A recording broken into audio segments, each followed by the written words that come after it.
नमस्कार, share knowledge में आपका स्वागत है।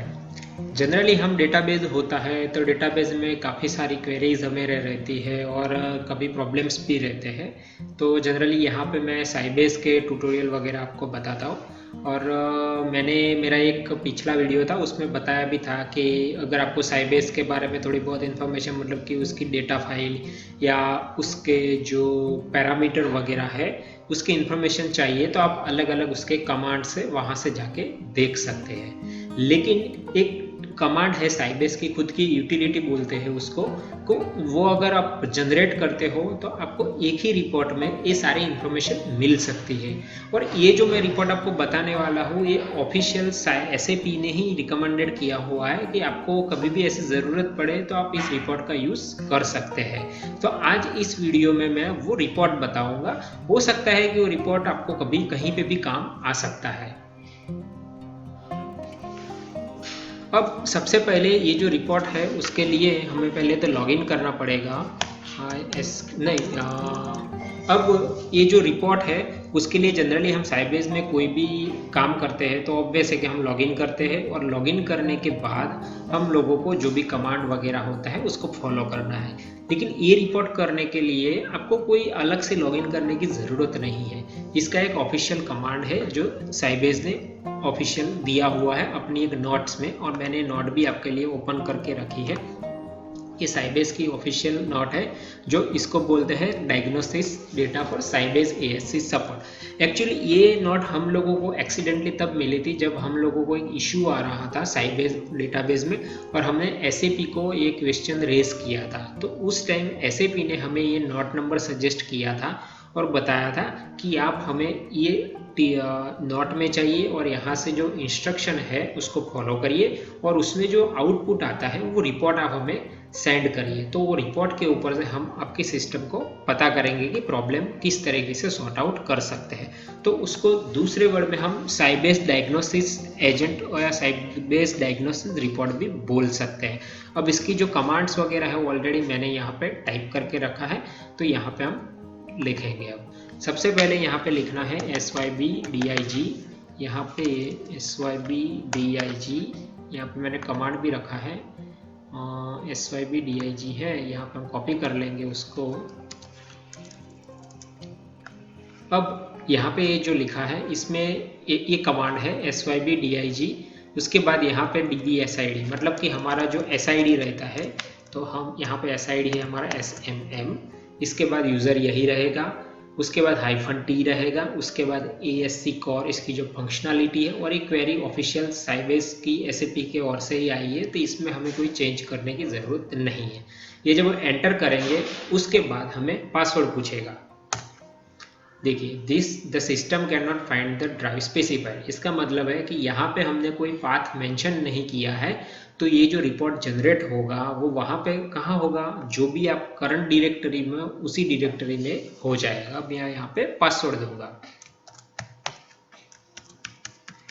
अब एंटर करूंगा तो ये रिपोर्ट जनरेट होना शुरू हो जाएगा।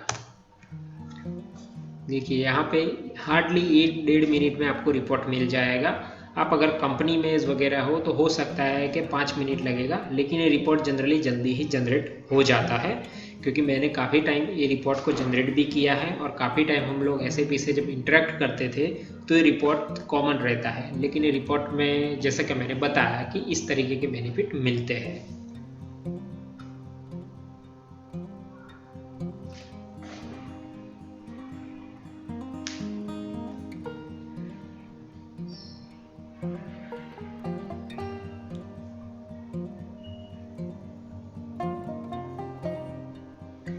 यहाँ पे आप देख सकते हो ये सिसमॉन वगैरह आपको दिख रहा है। ये जो मैंने ऑलरेडी एक प्रो वीडियो में बताया हुआ है कि किस तरीके से ये यहाँ से भी रिपोर्ट जनरेट करता है।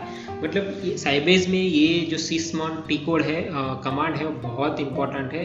आपको कोई भी क्वेरी रिलेटेड ऑप्टिमाइजेशन का काम होता है तो ये जो रिपोर्ट है वो आपको बहुत हेल्प करता है परफॉर्मेंस के हिसाब से।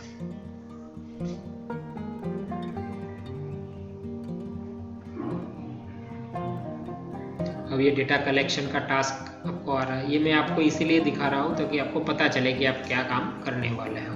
अब यहाँ पे आपको इन्फॉर्मेशन आ गई, the collection data is stored, यहाँ पे आपका पाथ है, ये नाम से फाइल स्टोर हुई है, यहाँ पे मैसेज आया डेटा कलेक्शन कंप्लीट। अब इसी पाथ पे हम जाके रिपोर्ट चेक करेंगे।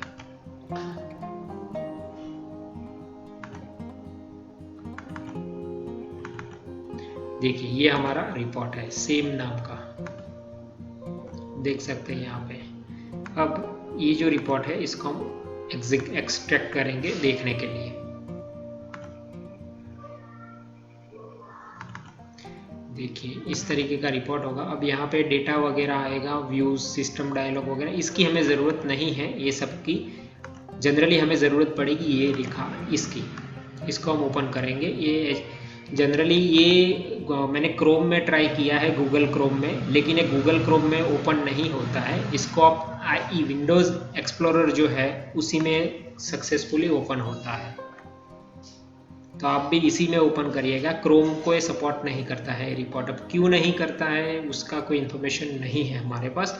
और देखिए इस तरीके का आपको रिपोर्ट मिलेगा, यहाँ पे लिखा भी रहेगा this is a confidential report, मतलब ये आपकी सिस्टम की इन्फॉर्मेशन और उसके रिलेटेड है कि यहाँ पे आपको आपकी सिस्टम का होस्ट नेम, आपने कौन से लॉगिन से रिपोर्ट जनरेट किया है, आपका सर्वर नेम क्या है, इंस्टॉलेशन का पाथ, मतलब कि आपका जो डेटाबेस इंस्टॉलेशन है उसकी मेन डायरेक्टरी कौन सी है, यहाँ पे डेट आएगा और यहाँ पे टाइम आएगा कि कितने बजे जनरेट हुआ है।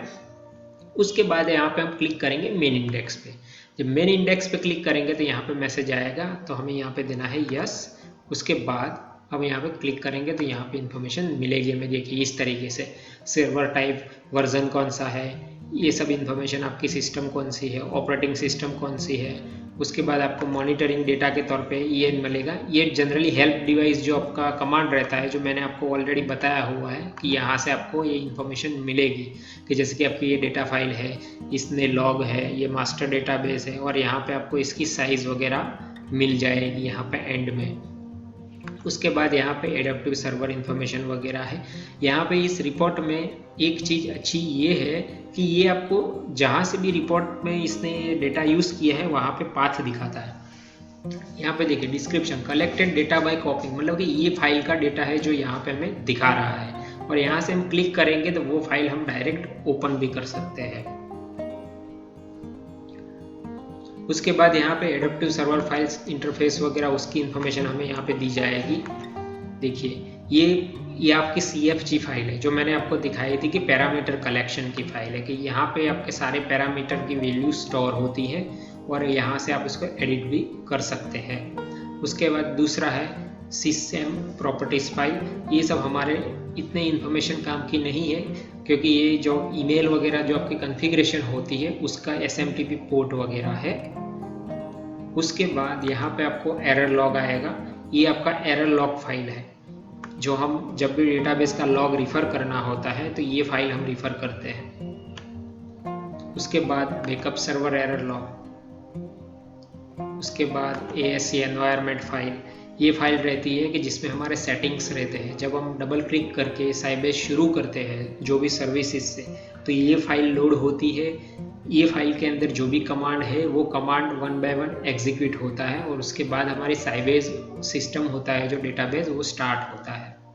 तो ये काफ़ी कॉन्फिडेंशियल इसीलिए बोला जाता है क्योंकि ये सब डेटा है, ये सब डेटा कोई भी अगर देख लेता है तो आपकी इंफॉर्मेशन के हिसाब से उसको सारी आपकी सिस्टम की इंफॉर्मेशन मिल सकती है, इसीलिए इसको कॉन्फिडेंशियल रिपोर्ट भी बोला जाता है।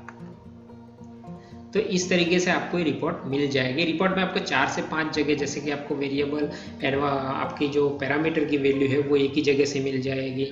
हेल्प डिवाइसेस की, आपके डेटाबेस का अभी स्टेटस क्या है, स्पेस कितनी है, वो भी आपको मिलेगी। और ये सारा SAP का दिया हुआ एक रिपोर्ट है, वहाँ से मिल सकता है। तो मैं रिपोर्ट का जो भी कमांड वगैरह है वो डिस्क्रिप्शन बॉक्स में कमांड डाल दूंगा, तो आपको अगर जनरेट करके देखना है तो आप अपने प्रैक्टिस के लिए भी देख सकते हैं, और आप ऑफिस वगैरह में अगर साइबेस पे काम कर रहे हैं तो वहाँ से भी आप इसका फ़ायदा उठा सकते हैं। आई होप वीडियो आपको पसंद आया होगा। वीडियो को लाइक ज़रूर कर दीजिएगा, चैनल को सब्सक्राइब कर दीजिएगा। दूसरे वीडियोज़ में बहुत जल्द मिलेंगे, तब तक के लिए टेक केयर।